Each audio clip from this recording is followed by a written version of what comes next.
you're going to need to selectively terminate your smaller twin. I just remember like laying there and I was like, what am I hearing? I had an incredible spiritual experience. How did we feel so good about going to LA? And that's the answer we got. I just can't even begin to tell you that feeling. Like, we traveled all this way. You're telling me my smaller baby is going to pass away within a week. I remember I was just sitting on that plane and I was looking out the window and I was like, I will honestly say I was never mad at God during this experience ever, but I was very confused. We want to do what we want to do, and literally putting it in God's hands. That is probably the most hardest thing I've ever done.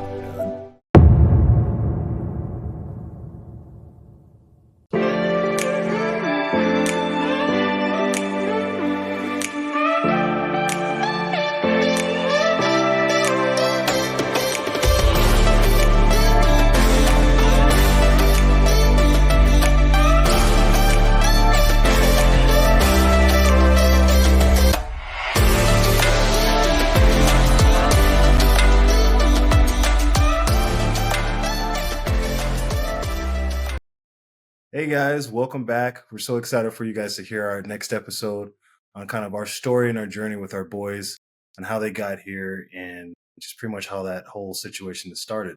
So Megan's going to go ahead and jump into it. Okay, so I know we kind of finished off last time right before everything kind of hit the fan, I think is how I worded it. And so we were just, starting to feel like safe in the pregnancy. We were just barely at 20 weeks and we're like, okay, I think everything's going to be okay.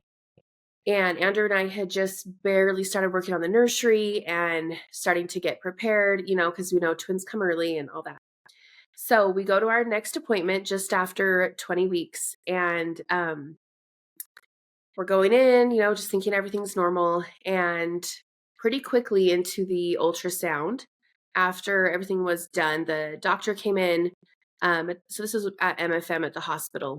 And he came in and he's like, well, things are not looking very good for your twin A, which is Enoch. And he had said that we were diagnosed with SIUGR. So like in a singleton pregnancy, there's babies that are diagnosed with IUGR, which is intrauterine growth restriction. But when it's with twins and it's only happening to one of them, it's called selective intrauterine growth restriction. So basically what that kind of means is when you look at the placenta, because identical twins share a placenta, most of them, like 90-something% of them share a placenta. When your umbilical cord is supposed to go into the placenta, it's like supposed to punch right into the placenta, preferably more in the meaty part, like the middle of your placenta, and then it's supposed to branch out blood vessels. And so our smaller twin, when his umbilical cord was being formed and attached, his was on the very tail end of my placenta. And then on top of that, he, instead of it going right in and then branching out the blood vessels, it went cord vessels for a while, and then the vessels finally reached the placenta. So we had loose fetal vessels in there. It's called vasa previa. And so part of it was the cord insertion problem and the vessel problem. And so they were saying that our smaller twin probably only had blood vessels for about a quarter of my placenta, and our other twin had all the rest of it. And so what's really tricky about SIUGR is you can't change it. They can't move blood vessels. They can't fix it.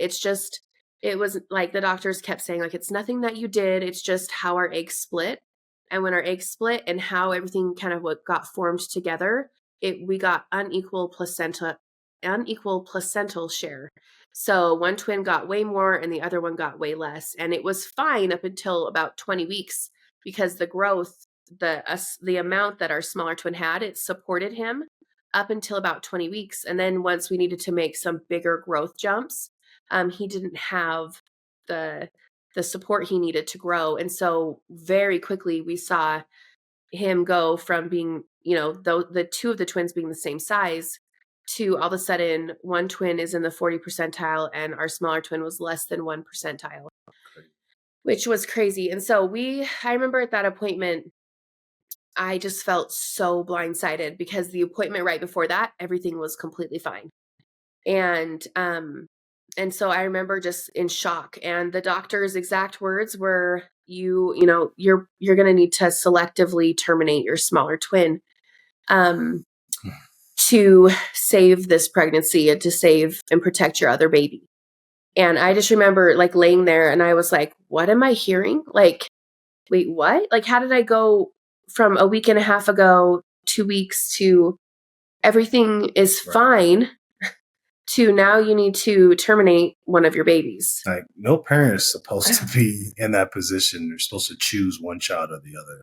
That's like the worst case scenario, like predicament. I mean, obviously we knew what we wanted to do, but just hearing that as a father, as a parent, it's just like, how could you even fathom that, Yeah, it was devastating. And like, obviously we just immediately started bawling. And so they were like, okay, well, at this point we need to send you to a fetal specialist. And I just was like, we need to get in like right now. And luckily we were able to get in with a specialist up at Primary Children's Fetal Center the next day, which we felt like was, just a big blessing. Yeah, that was a miracle. So. Yeah, because I didn't know if we were going to have to wait a whole nother week and then how things were going to play out, because we didn't know how severe things were at that point. We just knew one was less than 1 percentile, and the recommendation was selective termination. Or sometimes they'll call it a selective fetal reduction. Anyways, all these nice fluffy words. Yeah, all these nice words for abortion, basically. Yeah. And so we went up to Primary Children's that next day, and we saw a specialist there, super, super nice. And we spent 2 days up there actually, and spent hours getting ultrasound on our babies, trying to figure out exactly what was going on. And there is 3 types of SIUGR for twins. There's type 1, type 2, and type 3. Type 1 and type 3 are like the better of the 3. And then there's type 2, which is the worst one. And so we got diagnosed with SIUGR type 2 at 20 and a half weeks pregnant. And at that point, it even has like a subcategory. So it's a type A. So it's type 2A or type 2B.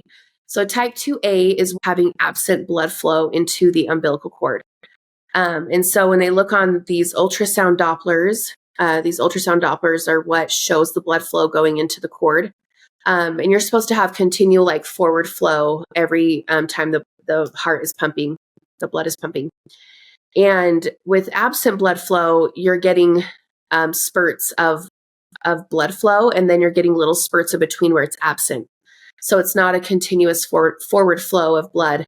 And then you can even kind of get absent intermittent reversal blood flow, where you have like 2 arteries in the cord. And so you can get one artery doing that absent blood flow, and then the other artery pulling blood from the baby. So anyways, so when we were at Primary Children's, we got diagnosed with type 2A. So what that meant, it was only happening in the cord. It wasn't happening in the other arteries of the body. And so at that moment, we were stable. Things were really bad, but we were stable at that moment. So we, after those 2 days, they had us sit down, kind of talk with us about our options. And I remember the doctor saying, like, this is like the worst case scenario. We don't have a lot of options for you. I have 3 options to offer you, and none of them are really great.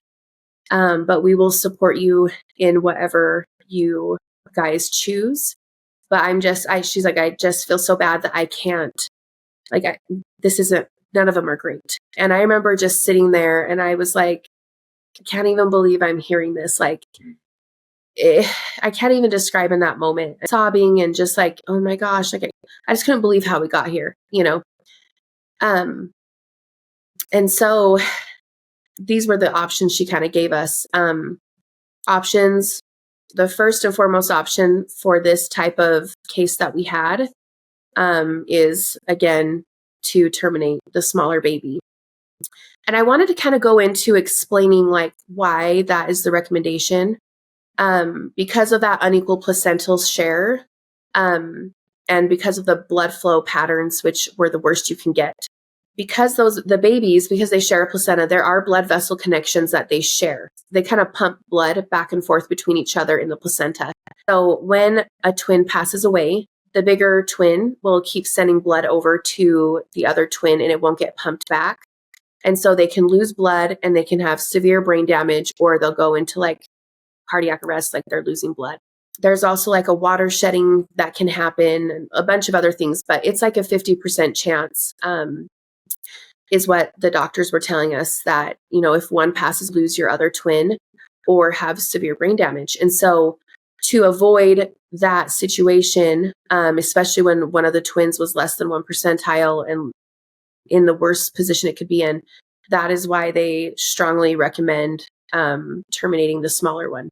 You know, for Andrew and I, that was something that is very painful to hear over and over, but also it was not an option for us. Yeah, we didn't believe that God brought us this far just to bring us this far. You know, the chances of a big splitting is like less than 1%. And somehow all of a sudden all that's just thrown away, that chance of that happening. And then now we just have to just say, hey, we're going to just get rid of a baby, or we're not going to have children right after that. Put trust in our Father in heaven. Just, we knew that he would work something out. You know, obviously it was a lot of doubt in our minds. We didn't really know how it was going to turn out, but we try to put our trust in him. I think that was the biggest thing for us. Yeah. And for, you know, for us too, it was like, you know, you get scared and you don't know really how to process those emotions, like we talked about earlier. Like, how do you pick, you know, killing, let's just call it what it is, you know, killing one of your children to save your other child? Like, how do you even do that? But also, like, you know, we're very pro-life and very against that. And so we just couldn't do that. So that was the first option recommendation that at that point had been recommended to us a couple times. And then the other option was to let nature take its course, and just be monitored like once a week and just let things play out. But like we said earlier, what would play out is kind of what we had kind of said, you know.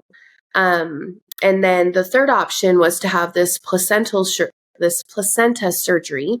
And what that does is those connecting blood vessels that the twins share in the placenta, they go in utero and they laser those vessels that they share. So it kind of disconnects them and turns your one placenta into two. And so it if anything were to happen, it protects the other baby. So if the smaller twin did pass away, it wouldn't affect the other baby. But also it would protect both of them from developing twin-to-twin transfusion syndrome and TAPS and a couple other syndromes that identical twins are very high risk for. So, but with that surgery comes a lot of risk.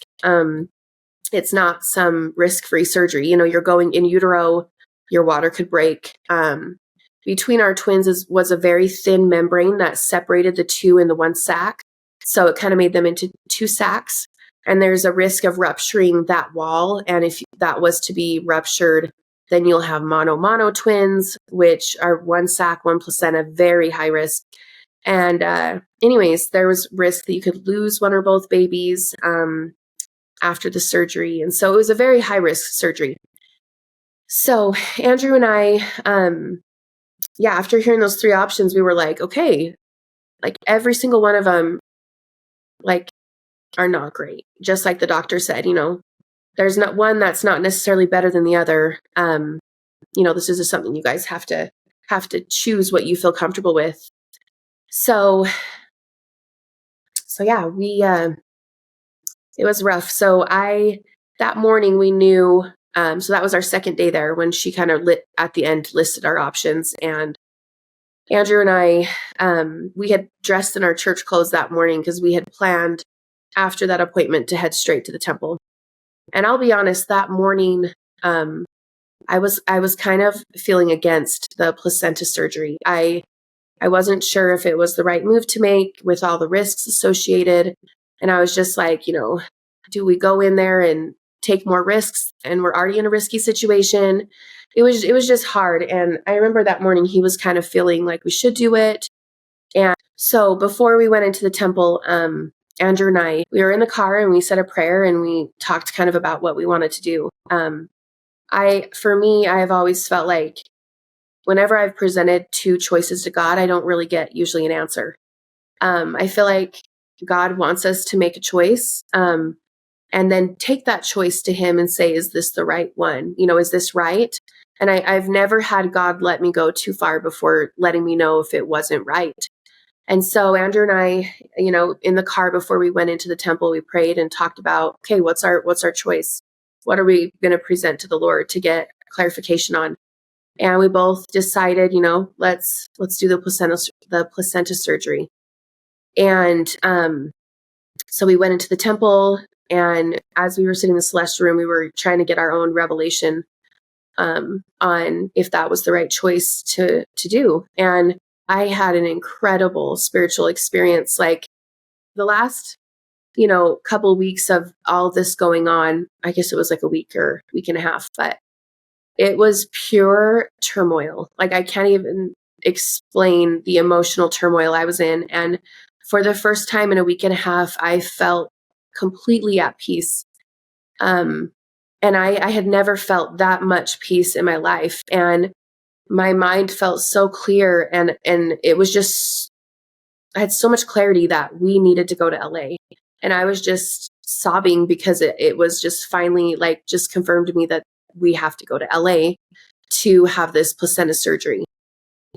And so I leaned over to Andrew and I was like, how do you feel, honey? Like, have you gotten your answer? It was like, we really need to go. I feel strongly we need to go. And I said, I do too. So we left the temple and I just was relishing in the peace I was feeling. And we made some phone calls and we called the doctor back and said, okay, we want to go to LA to do the surgery. I forgot to mention this doctor does do those surgeries here in Utah. But I had a very complex case because I had an anterior placenta. So my placenta covered the entire front side of my stomach, of my uterus and the sides. And so it was a very small opening for them to enter into my uterus without going through the placenta or nicking the placenta or whatever.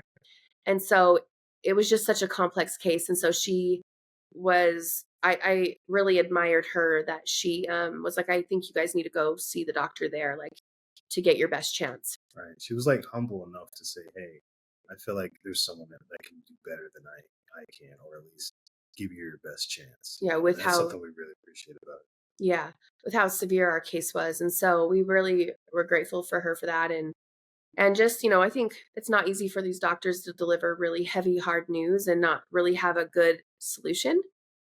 So anyways, we made some phone calls. We called her back and told her, yeah, we want to go to LA. We feel really strongly. So she made the phone calls and we had to buy flights within, was it like 2 or 3 days? And we flew out to LA. Yeah. And to put it matters it was a bummer week. So when we were going up there to Primary Children's before, we flew out to LA, it was actually our anniversary. Our 8-year anniversary was the first appointment we had at Primary Children's. And I just remember like just bawling, thinking like, this is the worst anniversary, like being in this situation and being asked to terminate one of your babies. And I just couldn't believe we were there. So I don't think we even still celebrated our anniversary. It was just a downer. We'll have a big one next year or something. Maybe. So yeah, so we got tickets last minute. Family, came in and watched our little boy. And we flew out really quick. We flew out Sunday night and our appointment was Monday morning at 8:00 with this doctor. And he has been doing these surgeries traditionally for twin to twin transfusion syndrome, which with that type of syndrome with twins, it's like 90 something percent success rate. Like it's the most amazing surgery to have if you have twin to twin. But with SIUGR, they don't even offer this surgery unless you're in type 2, which is the worst one. So anyways, so we we got out there, we had our Monday morning appointment. The nerves were just at an all-time high. But I felt a lot of hope too because we felt so strongly to go there. And so I was like, okay, we're going to get help. We're going to get a chance to give our babies the best chance to save them. Um, and so they have to do all their own ultrasounds again and do all this stuff.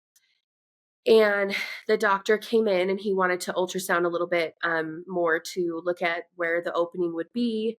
And again, because I had that vasa previa, those fetal vessels, it was a really risky surgery because they don't want to accidentally laser those vessels because our smaller twin could have like bled out and died or could have killed him immediately. So they were trying to map out everything. And immediately when he was ultrasounding me, I just had this feeling come over me like, we're not going to get help today. It was a very unsettling feeling, and I was scared, and I remember I had asked his nurse, is there ever a chance he's not able to, like, help somebody? And I remember her saying, "Oh, it's very rare." Like, I could count them on one hand, how many times we've never been able to help And he's done someone. thousands. He's been doing this. I don't know how exactly long, but I know it's at least been, like, 25-year career. I'm not sure, though. Like, he's been doing this for a long time. He's a renowned, like one of the tops. Yeah. And so, yeah, he came in, did that, and then they had me get cleaned up and dressed, and they were like, "Okay, we'll meet you in the conference room and we'll talk about things." And I remember my husband turned to me and said, "Something's not right. I don't think we're gonna get help." And I was like, I have that same feeling too. It was just like a sick feeling. So we go into this conference room and um he sits down and he's like, "We want to make sure you really understand, what we're talking about." So they kind of pulled up some diagrams and made sure we really understood what SIUGR type 2 was, A and B. And the doctor came in and he talked with us and said that we are now in type 2B, which meant we were seeing the absent blood flow patterns now in there's this major artery right below the heart. It's called the ductus venosus, and it pumps blood up to the heart. And we were starting to see absent blood flow in our smaller twin in that artery, which now meant, okay, you're in type 2B, the very worst. And they kind of told us that our smaller twin was in the process of he was going to be passing away soon. They said, probably within a week, days to a week. And so the doctor, this was like the most shocking moment. He had just said, I, with how risky this surgery would be to do and perform, um, there's so much risk for me to try and enter into your uterus with how small that opening is, with where your placenta lays out. He goes, I would probably have to add fluid into our bigger baby's sac, which could risk the sac rupturing and losing both babies.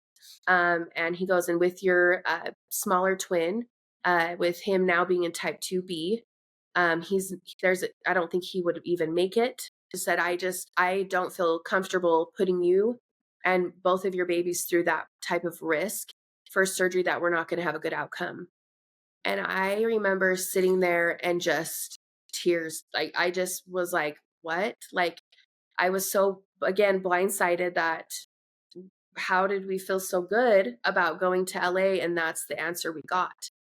And he said, the only thing I can offer you today is to, they call it a cord occlusion.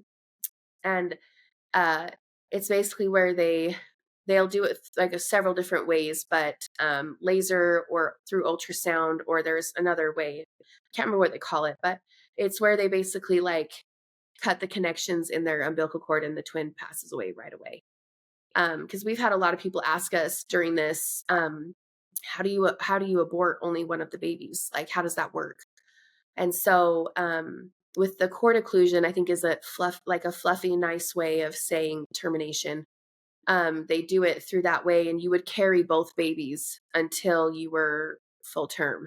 So you would carry the one that had passed away and the one that didn't. But by doing that, severing the cord, there would be no more connections to the two of them, so it wouldn't affect the other baby, if that makes sense. So, anyways, that's kind of pretty graphic, but we've had a lot of people ask, like, how does that work? So we just wanted to explain that. And so, yeah, the doctor's like, this is all I can offer you today is to do the cord occlusion. And I strongly recommend you do this cord occlusion because your smaller baby is not going to make it more than a week.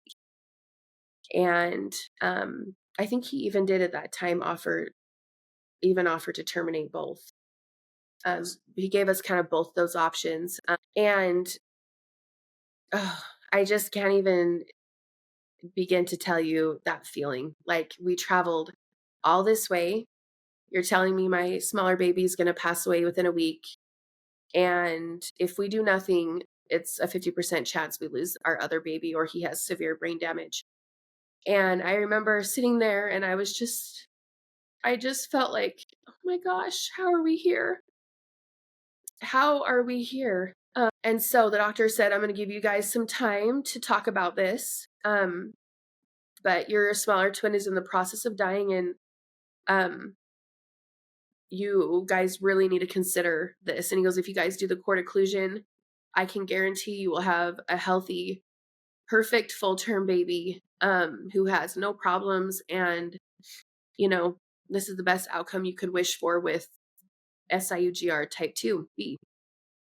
He walked out, gave us some time, and I just broke down because I was trying to be as strong as I could to try to be able to understand and focus on what they were saying.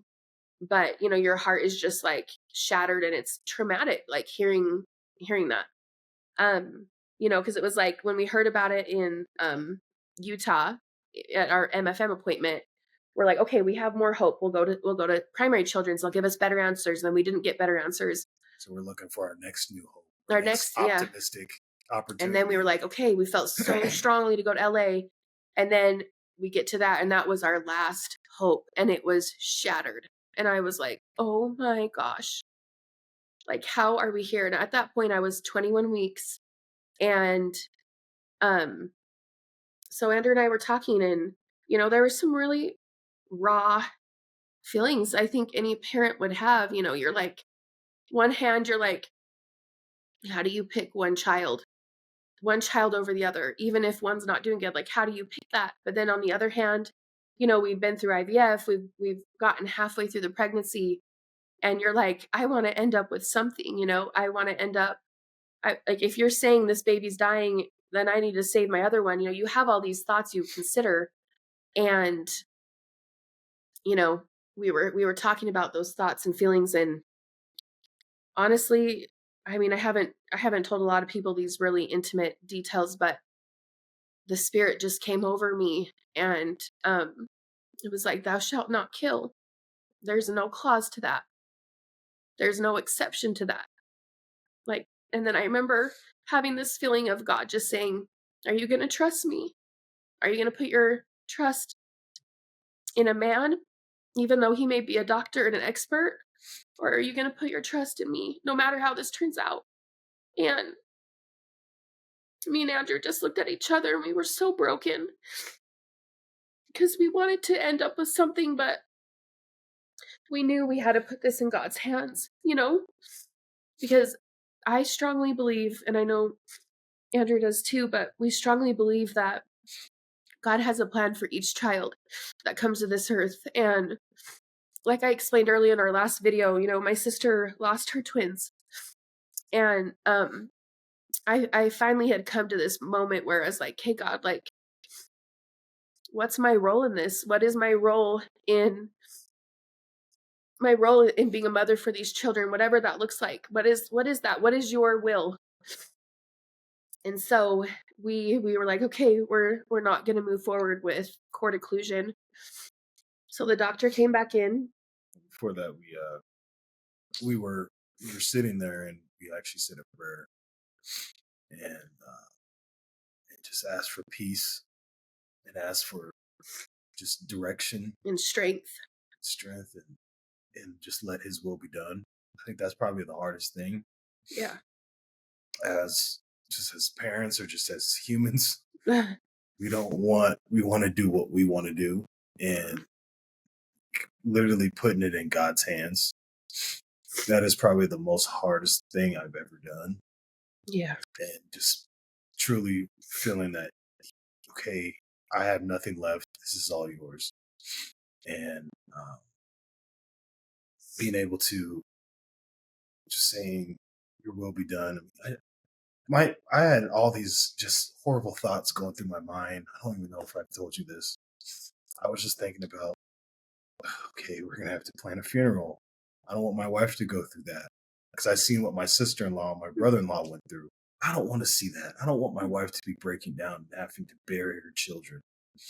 These are things that are like, it was just going scenarios through my head. I was trying to knock it out of my mind because I know that was the adversary trying to just put doubt in my mind. But It's the, hard because it's like, yeah, you're trying to like, in order to like try to cope, you're like thinking of every possible outcome to prepare yourself for.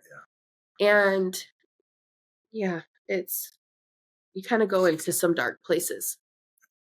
And I just remember too, I was like, hey God, like, I'm giving you my babies. Like, I've done everything I could do to save them.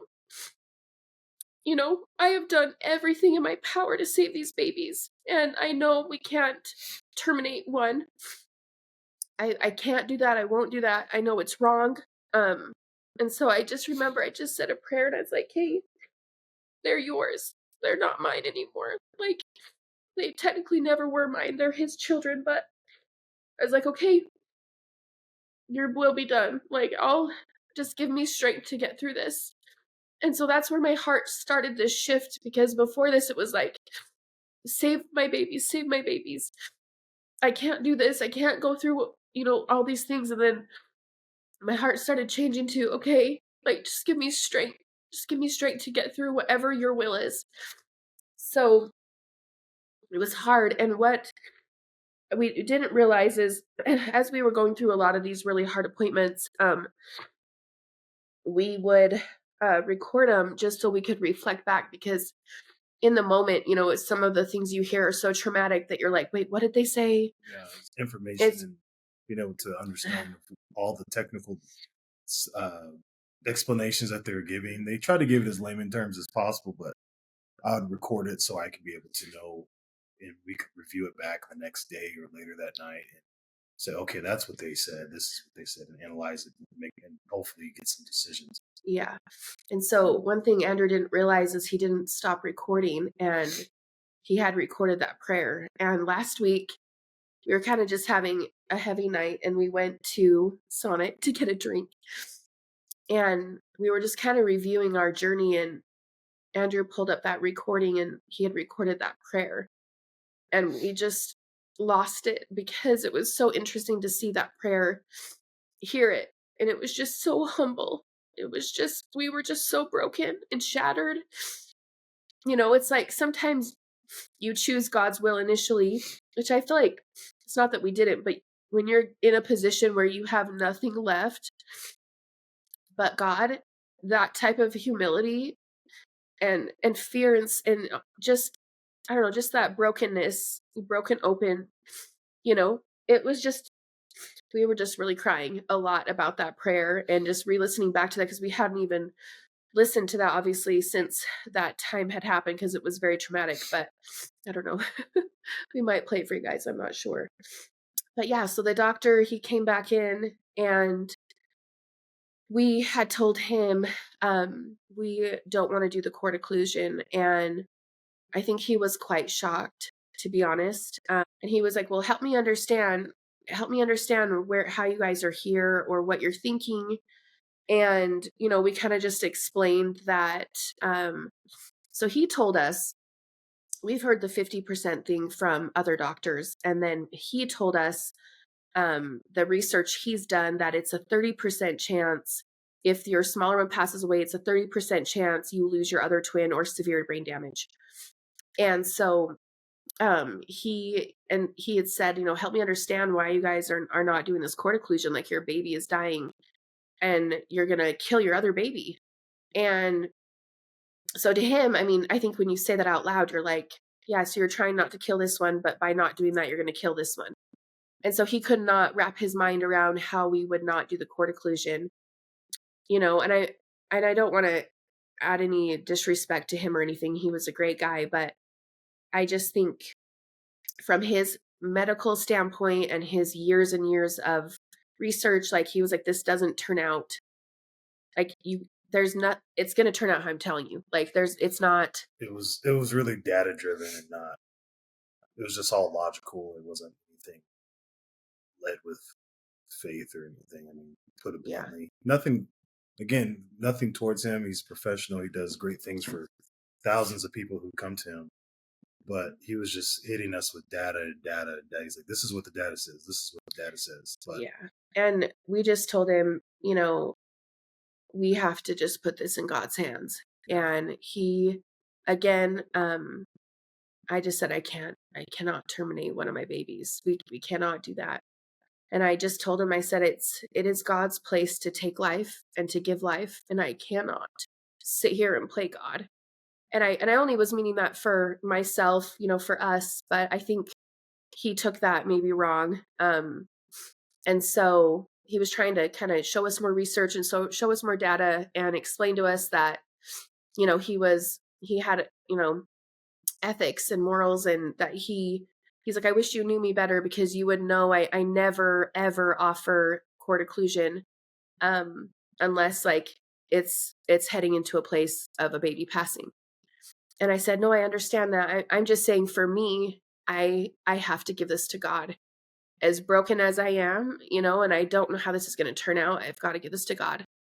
And so I think he was a little frustrated, and he said, well, let's just, give yourself a week to consider this. I know this is a lot to take in. And he was still really pushing us to do the cord occlusion. At the end, he said, I'm just going to put it bluntly, like, you guys need to do this or you're not going to end up with any babies. Or if you do, it's going to be a baby that's brain damaged and you'll lose the other one. And so, in that moment, we had booked to stay out there that whole week, because usually what happens is that morning you see the doctor, the very next morning you get the surgery, and then you stay in the hospital for a couple days to recover, and then your whole world changes. You're on bed rest and things like that. So we had planned to stay out there that whole week in LA. And, we got out there that morning, and, 3-4 hours later, it had all come to an end. And I just wanted to go home. I was like, I just want to go home. I want to get back to my little boy, Kendrick. I hated that place. I was like, I don't want to be here anymore. California's kind of ruined for us, unfortunately. Most people, that's like a place for escape. Yeah. All you Disneylanders, but yeah, it just was really dark. Yeah. So we called, I called my parents, and they were just like, what? He can't help you? Like, I'm like, no, the only thing he can offer us is to terminate our smaller baby Enoch. And I was like, I just want to come home. And so we went back to our hotel and just was just trying to process it. And we ended up staying that night. We were just too emotional to fly home. And so we gave ourselves time, and we just laid in our bed and cried and just held each other and just kept talking about, like, how are we here? Like, how are we here? Prayed a lot. Just asked God to help us, give us strength. So we flew home the next day. We changed our flights. We flew home the next day. And I remember I was just sitting on that plane, and I was looking out the window, and I was like, I will honestly say I was never mad at God during this experience ever, but I was very confused. And I let God know that, I'm just confused. I'm not mad at you, but I'm confused. Why did I feel so strongly and had that revelation to go? Why? And now I'm flying home, and I was told at that time, our smaller twin would pass away within days to a week, possibly. And I just remember flying home, and I was just trying to cope with that. And I got some revelation as to why we went out there. And, I think there was a lot of different reasons why we were supposed to go out there that we have gotten our answers to. I think honestly, it was good for me to have the closure to say that we tried everything. And we knew that, okay, we have done everything in our power, and now we have to give this to God. But I also feel very strongly that it was a test. It was a big test for us in our faith to see if we were going to put this in God's hands, or if we were going to try to take control and do it ourselves, do what we thought was best. And that was my answer I had gotten, was this was a test to see if you were going to trust me. We had talked about that a lot. That was the feeling we both got. So we came home and is able to see my little boy Kendrick again, and I just remember grabbing him and just crying because I didn't know if I was ever going to see my babies grow up to see what they would have been like at his age. I remember just holding him so tightly and I was so grateful I had him. But I also was like just grieving that I would never like hold my babies, or hold both of them in that time. That's what I thought. And so those next couple days were so dark for me. I just, every moment I was like, did he pass away? Did he pass away? And I was just trying to come to grips with like, okay, I've given this to God. How is this going to turn out? I just kept praying so much for strength. I feel like I never prayed and exhausted myself spiritually so much in that last week and a half. I was just exhausted in every term. Just knowing how bad Megan was feeling. Obviously, as a dad as the husband, I guess you just try to be strong and put in this facade that you're keeping together. I'm trying to be strong for her, but inside I'm falling apart. And the same, I was praying constantly, just trying to just come to terms that, okay, if this is what's going to happen, I'm going to lose my sons.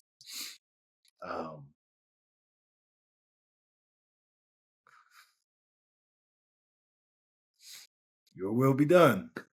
That's all you try to put your mind into, and that's all you try to believe in and act on it and actually try to live that. It's so much easier to say it than actually doing it. And I feel like this is this experience has definitely pushed me to my end. It definitely pushed me to the point where you have nothing else. And I've said that already, but that was a really dark time for us. It really was. It really was. And I remember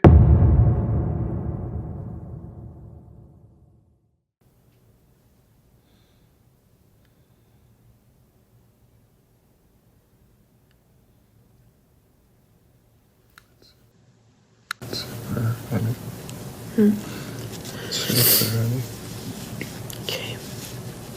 You have to say it. Huh?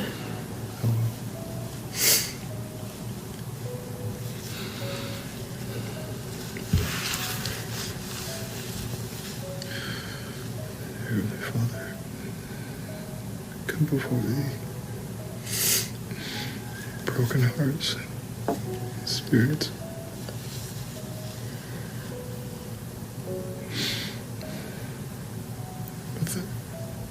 With pain that we've never known, with hurt that we've never felt. I pray that you may help us understand what to do.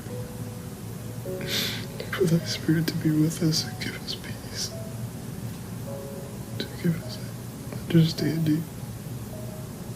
I pray for knowledge. I pray for thy wisdom, that we may be able to come unto thee.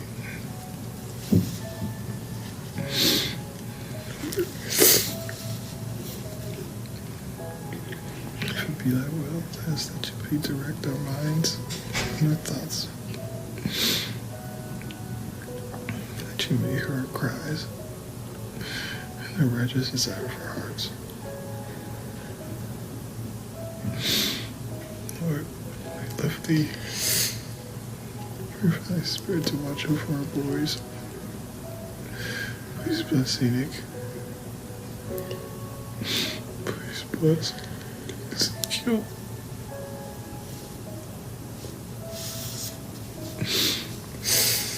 Lord, we love thee. Pray for thine angels to be round about us.